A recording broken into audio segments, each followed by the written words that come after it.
the seeds in here. Yes, they are. Cool. Hey guys, welcome back to my channel. I am coming to you today from my playroom upstairs slash future homeschool room. Over here. Ellie is taking her morning nap, so I'm going to go through this as quickly as I can, and hopefully I don't have to pause when she wakes up. I've got the monitor here, so if you hear some, crazy sounds, that's my 4-month-old daughter who is currently snoozing away in baby dreamland.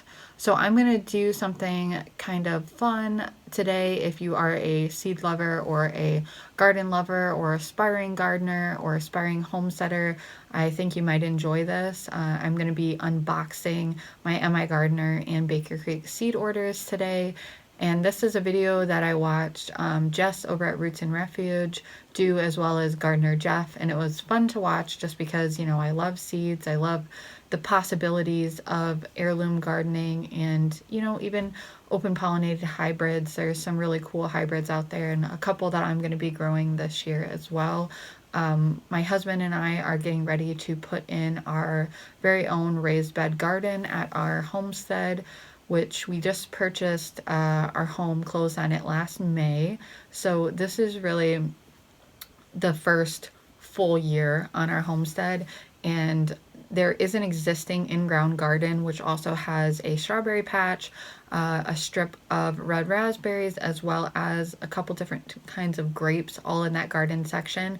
And then there are also multiple other grapevines on the property. In total, 4 varieties of grape. I know for sure there's a Concord and a Pinot Noir, and I'm not sure about the other 2, as well as some peach trees, a couple really beautiful old walnut trees. So we came into this property, and we just basically threw plants in the ground. I was super pregnant, and I had never had a garden before other than growing in containers in my backyard. So it was really just, a total trial run. I bought plant starts, I put them in the ground.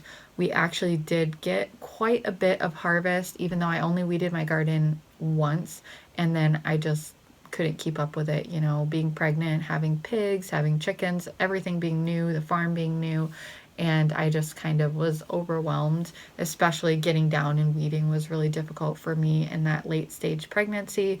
But we did actually can quite a bit of salsa. We canned some tomato sauce. I also went ahead and froze as much grape juice as I could, and I need to turn that into jelly still.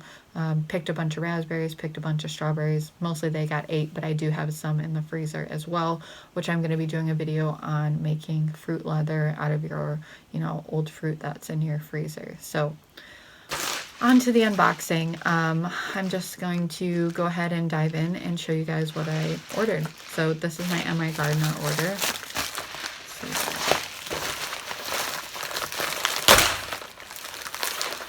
Didn't bring a knife with me. Don't think I need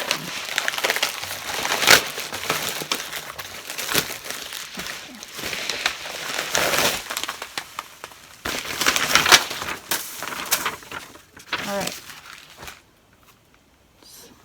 Listen. She's sleeping still. Okay, so diving right in. I have these Long Island cheese pumpkins, and this is an heirloom that resembles a wheel of cheese. Stores for 90 to 100 days.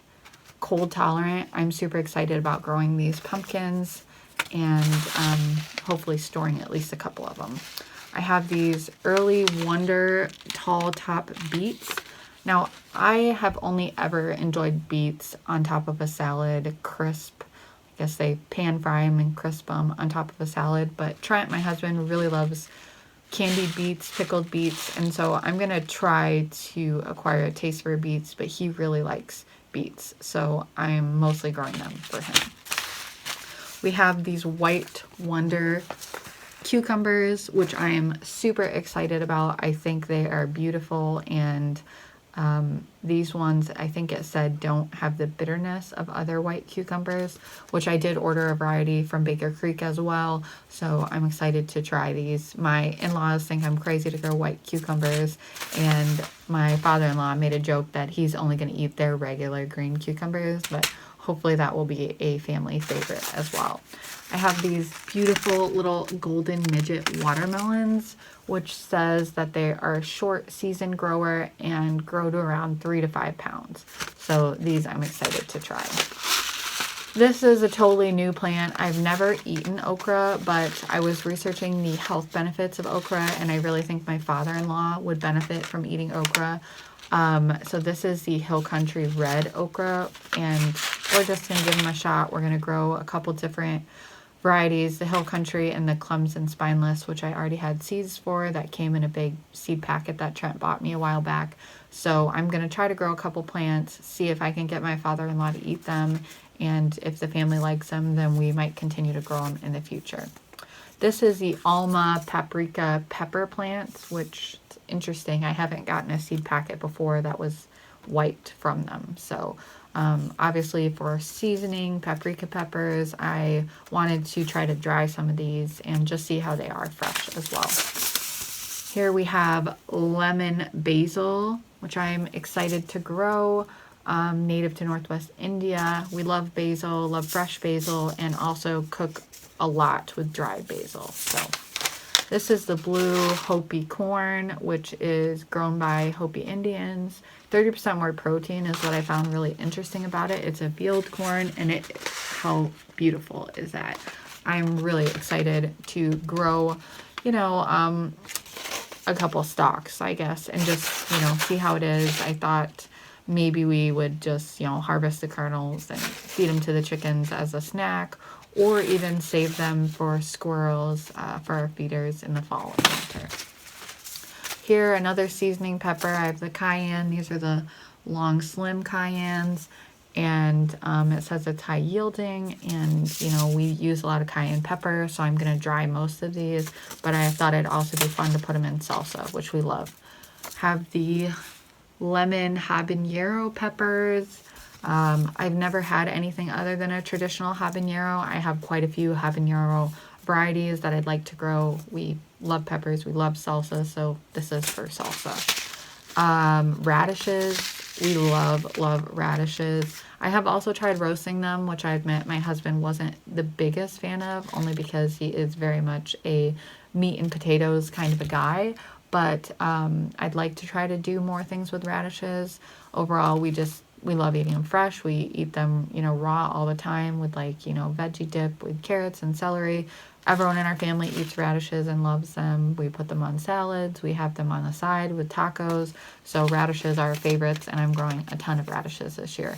These are the Hillstone radishes, and I just thought they were really beautiful. I'm excited to try out every radish variety I can get my hands on. There's a couple more radishes here. These are the French breakfast radishes, which are really beautiful, and finger shaped is cool. Never seen a radish like that. Obviously you're going to find just your typical red radishes. I think they're Cherry Bells, usually at the grocery store. These are the watermelon radishes, which are so beautiful because they're pretty spicy. We like to have spice to our radishes. These are the black Spanish radishes, which are really cool. Can't wait to try those. Let's see if I have any more radishes here. I think that was it from the MI Gardener order for radishes. Golden Summer zucchini. We love zucchini. We love frying it. We love doing stir fries, zucchini bread, all of that. So I'm excited to try some different zucchini varieties. That recommends making zoodles. I've never tried that. I've never did any vegetable noodles, but I think that would be cool to try. A couple beet varieties here still. These are the Bull's Blood beets, and also the Ruby Queen beets. So this one, it says it's good for canning and tolerant to soil types, various soil types, and this one is one that was really recommended as well. Now we have just kind of some odds and ends here. Here's another corn variety, the famous glass gem corn, which I am just excited to grow a couple and try them for popcorn. So I think that would be really cool. Then I have these double red sweet corn, which says it's an Oregon heirloom variety corn that is recommended for making breads and things. And I just thought it was really beautiful. I wanted to try corn. I've never grown corn before, obviously having grown only in containers. I did actually, I'm wondering if I double ordered that. Sorry, I had a phone call, so that just cut out for a second. Apparently I ordered 2 of the red corn. I didn't realize that I did that, but I did. So I have 2 packages of them. So that's the double red corn. Then we have this beautiful purple sprouting broccoli. And this says that they retain their purple hue. Of course, once you cook them, they turn green, which is usually the case with anything. I know beans, that's a big thing, is you grow this beautiful colored bean, you cook it, it turns green. So I'm excited to grow that. Of course, I've never seen purple broccoli before, and I think that would just be really fun. We also love eating broccoli raw, again, with vegetable dips, with radishes and carrots and all that. So excited to grow that. This was just too exotic that I couldn't pass it up. This is the feathered frills kale, which just looks wild and crazy, and I'm excited to try that. Here we have the Chernobyl tomato, which is an indeterminate Virginia heirloom, and the flavor description is what really sold me on this, and I'm excited to give it a shot. We have this was just too strange, and my sister-in-law, I was ordering seeds when we were over at my in-laws' house one night, you know, having a little family get-together, which is pretty much what we do every weekend. We hang out with family. And these are the little potato cucumbers, and my sister-in-law said, wow, Isaac would really like those. So they're just weird little kind of crackle back. They look almost like a kiwi to me. And it says they have a mild, even lemony flavor and that they make a good snack. So I'm going to give that a shot.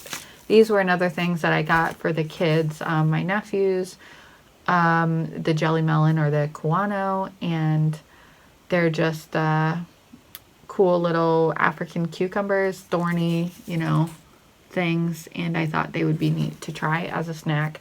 I'm not going to give a lot of space in the garden. We don't have a big garden as far as what we have in ground, and we're putting in raised beds, like I said, but we're not putting in a ton this year just because of, you know, budget constraints. So I'm not going to give, you know, I'll probably grow like 1 of each of these plants and just try them out and see, you know, how they do.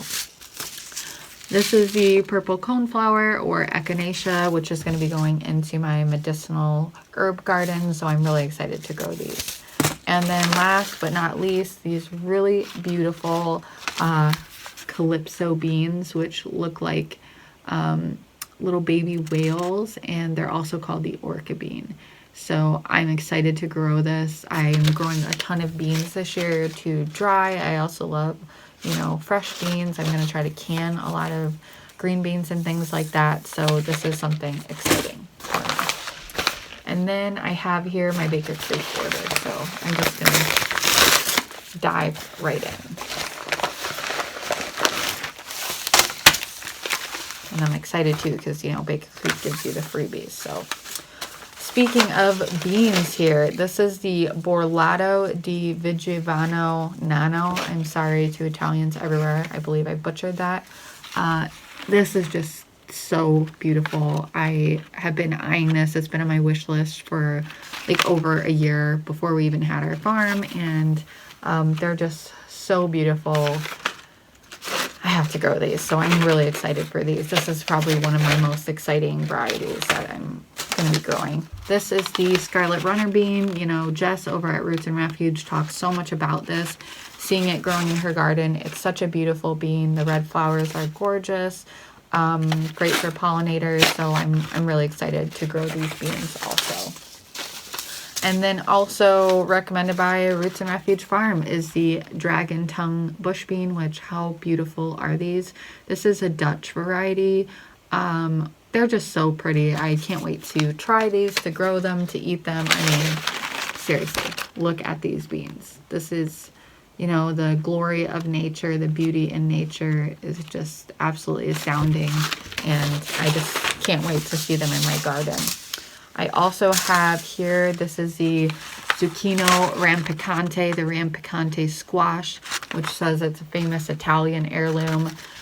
Roots and Refuge, again, Jess is such an inspiration for me. She really got me through that, you know, waiting period when we were still living in New York and renting a house in town and, you know, growing out of containers, and just dreaming and dreaming of having a homestead and being able to garden and all of those things. She really inspired me. She still inspires me. This is something she grew. We love zucchini, again, frying it in stir fry. I like that these, you know, if you've never grown zucchini before, if you let them get too big, which they can do overnight, they're a lot harder to use for, you know, certain things. And these are nice because they just grow long. They don't grow extremely large and fat and become unusable. Let's see. I think we're still good. So excited for those. These, it looks like, let's sort these out for a second. This is the Cocozella di Napoli squash, which is just gorgeous and striped, another Italian heirloom. Really excited to grow these. I think these will be a lot of fun. One that I am super excited about because I've never, I'm going to sort these for a second here so I can show you these three together. So I'm going to admit something that might sound crazy to a lot of you. I've never eaten a cherry tomato. I don't like raw tomatoes. Again, I've only ever had them from a store or a restaurant. The texture of vegetables has always been something that I've struggled with. I actually didn't start eating vegetables until I was 23 years old. I'm going to be 30 in a couple weeks, and now I love vegetables, but I didn't eat them until I was 23. And tomatoes and raw onions are the two vegetables that I really don't eat. I cook with onions. I like the flavor of onions. I cannot stomach them raw. And raw tomatoes, I've just never been able to eat. So this year is a year for really trying to you know, change my palate to develop a taste for them. I'm growing a ton of tomatoes, which we do like tomato sauce. We love salsa, as I said. I'm going to be canning a ton of tomatoes, diced tomatoes, put them in chilies and soups and stews.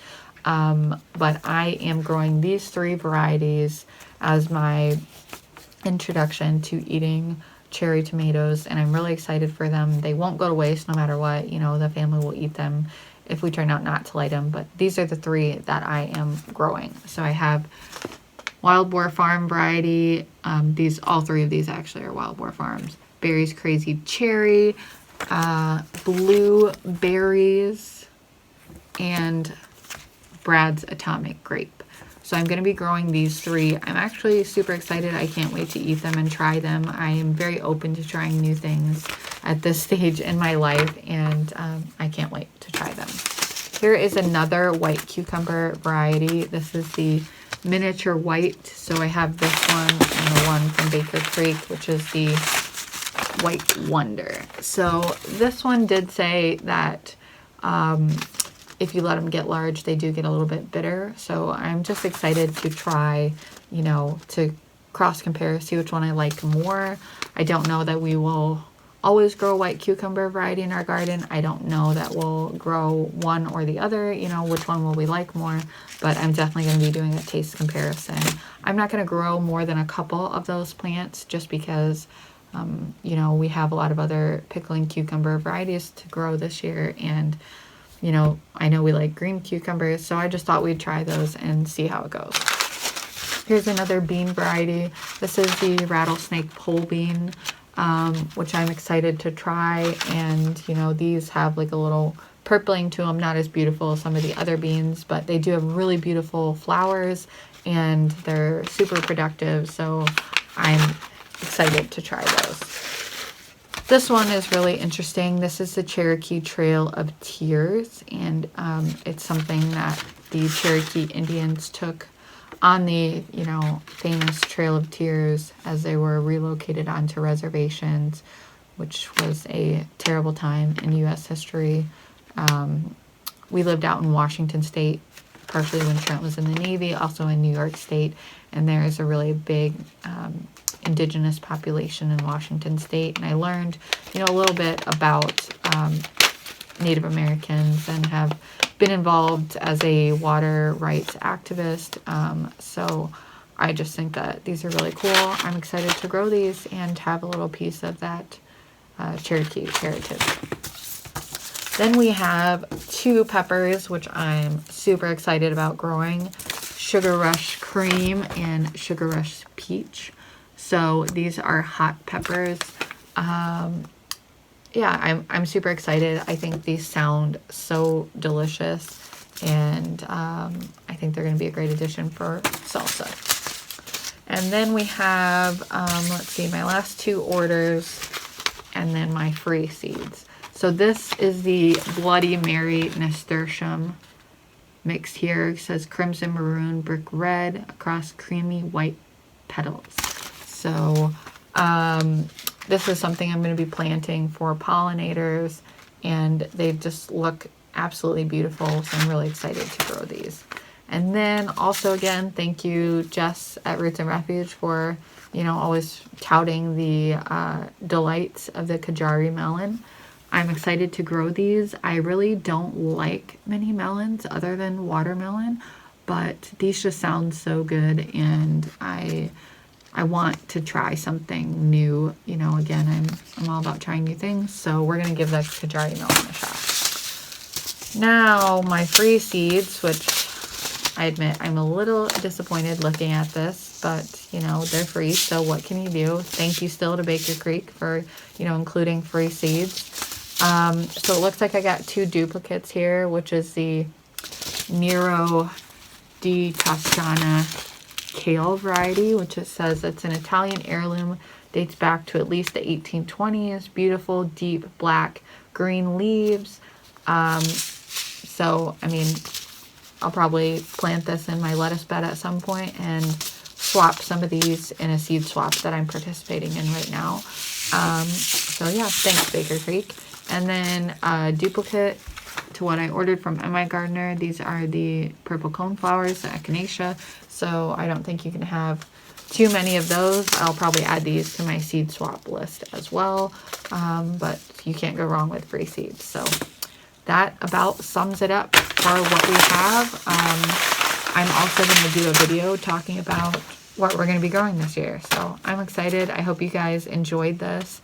And thank you for watching, and thank you for subscribing.